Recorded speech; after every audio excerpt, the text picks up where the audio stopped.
E a Real Academia Sueca de Ciências anunciou, e esse anúncio foi feito na segunda-feira, dia 10, os 3 vencedores do Nobel de Economia deste ano, de 2022, por suas pesquisas sobre bancos e crises financeiras. Esse é um assunto para aquela nossa conversa que acontece todas as sextas-feiras com o economista e professor universitário, professor Lucas Sorgato. Bom dia. Bom dia, Elias. Bom dia, ouvinte. Bom dia. Professor, Nobel de Economia, os seus vencedores já são conhecidos. Tema, bancos e crises financeiras? Tem mesmo a ver um com o outro? O banco tem crise financeira, professor? Olha, é um nome muito interessante, Elias. Veja bem, os vencedores foram, só para eu citar aqui, Ben Bernanke, que foi ex-presidente do Banco Central dos Estados Unidos, do Fed, entre 2006 e 2014. Se a gente for olhar os currículos de cada um deles, é algo que realmente já é sensacional. Então, o próprio Ben Bernanke é formado em Harvard, tem doutorado pelo MIT. O outro, que desenvolveu junto com uma tese extremamente interessante, que é o Douglas Diamond, e o Philip Dybvig. O Diamond, ele é formado pela Universidade de Brown e é doutorado pela Universidade de Yale, e o seu amigo também, ele também é mestre e doutor pela Universidade de Yale. Bom, os 3 estudam bancos, tá? O Ben Bernanke, ele estuda uma linha e os outros 2 estudam uma outra lógica. O Ben Bernanke, Elias, ele tem um estudo premiado com o Nobel, desenvolvido em 1983, que ele analisa a Grande Depressão de 1929 na economia norte-americana. Esse trabalho, ele é um divisor de águas para quem estuda finanças, tá? Principalmente no caso finanças corporativas e sistema financeiro internacional. Na minha dissertação de mestrado, eu utilizei muitos trabalhos do Ben Bernanke, então eu conheço bastante esse ponto, tá? Mas o que ele está mostrando, basicamente, que ele faz é o seguinte, Elias. A crise de 1929, ela teve o seu aspecto de superprodução, até aí tudo bem, a gente sabe, conhecido, mas qual foi o papel dos bancos nela? E o Ben Bernanke, com seus estudos, ele descobriu que os bancos, eles agravaram muito a crise de 29, tá? Como assim ele agravou muito a crise de 29, Elias? Não era uma crise só de produção, não. Quando os bancos são atingidos, ele tem um impacto sistêmico muito grande, ele pode afetar muito mais a economia do que se imaginava na época. Então, na época, você resumiu a uma crise de produção. Quando o Bernanke estudou, ele viu, olha, a economia, ela só não se recuperou mais rápido porque os bancos foram fortemente afetados. Os bancos fortemente afetados, o crédito reduziu muito. Naquela época, por assim dizer, Elias, você não tinha essa evolução computacional que a gente tem hoje, ou seja, emprestar dinheiro era mais no feeling do gerente e analisando os dados disponíveis ali na época, ou seja, o relacionamento do cliente com o banco, os balanços, as DREs, os dados de projeções econômicas e financeiras, então era bem mais local. Quando você teve os bancos atingidos, bancos que quebraram, bancos que faliram nessa crise de 29, essa base de dados toda ela é perdida. Quando ela foi perdida, para que os empresários se recuperassem, ele não tem mais o histórico. Então, como que agora ele vai ter crédito para ter um capital de giro para a sua empresa ou para ter um investimento em máquinas, equipamentos ou para montar um novo negócio, porque seu histórico desaparece, tá? Então, quando Bernanke estuda isso daí, ele chega a essa conclusão de que um risco de crise sistêmica via sistema financeiro é muito maior do que uma crise de produção. Onde que isso acontece, onde a gente consegue verificar bem os efeitos disso e onde que o Bernanke ele foi essencial, Elias. O Bernanke ele assume o FED em 2006, em 2008, 2009, veio uma crise econômica muito grande no mundo, com a quebra do Lehman Brothers, e aqui no Brasil a gente atingiu pela icônica frase do ex-presidente Lula, que o Brasil só teve uma marolinha, mas foi uma crise financeira de uma proporção imensa, tá? E ela ficou conhecida como grande recessão e não como grande depressão em 29. Por que ela ficou conhecida como grande recessão? Justamente porque o Ben Bernanke era a pessoa certa no lugar certo, né? Ele estudou muito o sistema financeiro, então ele soube como agir. Ele desenvolveu uma política de quantitative easing, ou seja, de redução de juros e de compra de títulos de longo prazo, injetando dinheiro na economia global, né? Não foi só na economia norte-americana. Quando você injetou a quantidade de recursos que foi colocado ali na época, foi para o mundo todo que se beneficiou disso.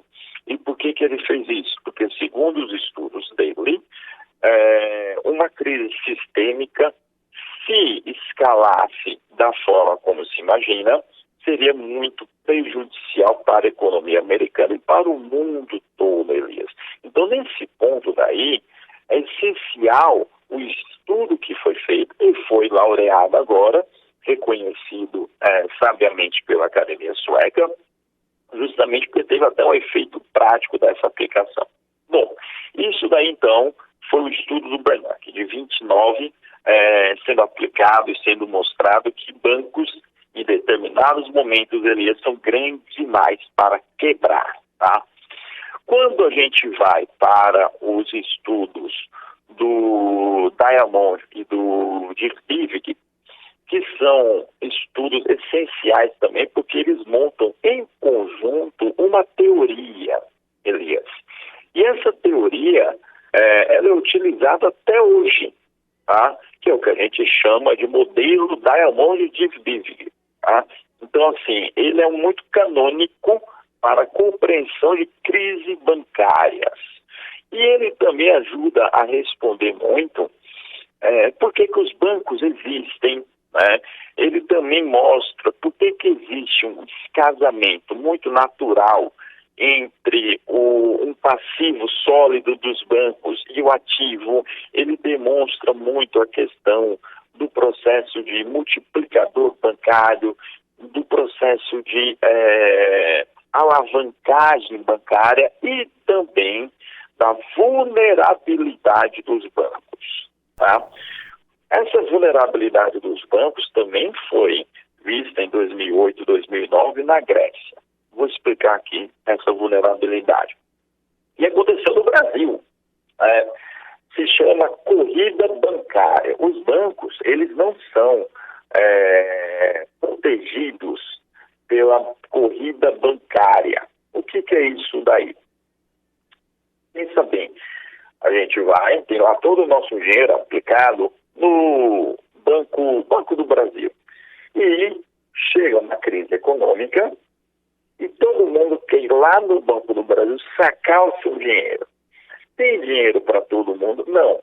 Pelo que a gente chama de multiplicador bancário. Os bancos conseguem gerar dinheiro, por assim dizer. Então, se todo mundo for lá sacar o seu dinheiro, não vai ter dinheiro disponível para todo mundo.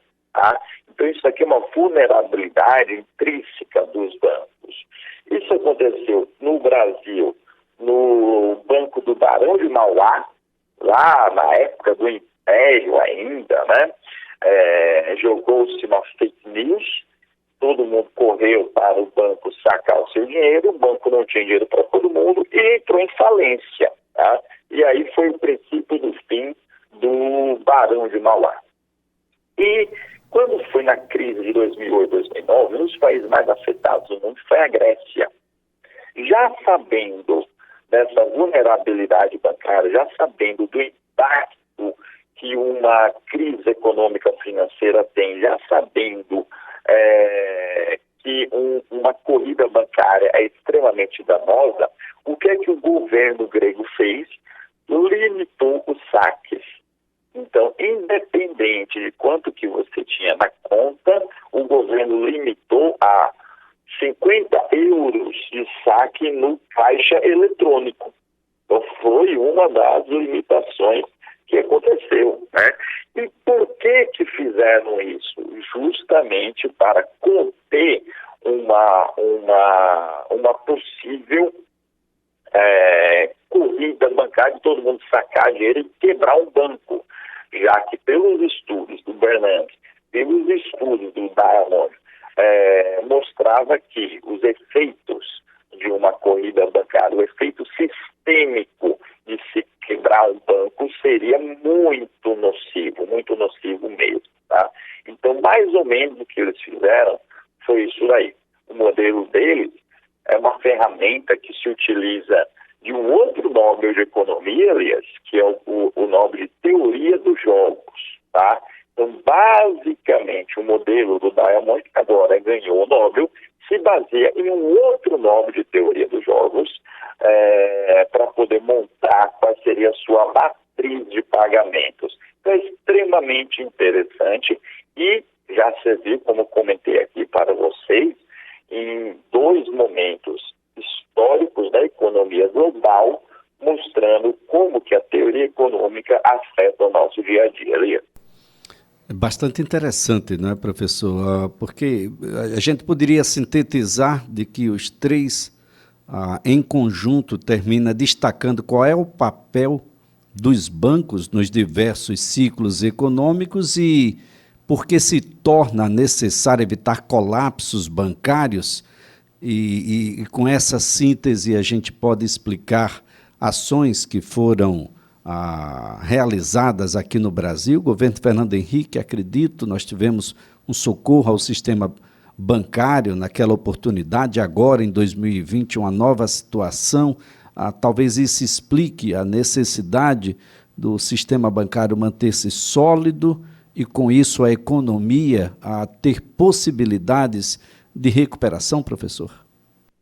Com toda certeza. Primeiro, os bancos, a teoria aqui deles, ela explica um primeiro caso que é o seguinte: por que os bancos existem e emprestam dinheiro? Tá?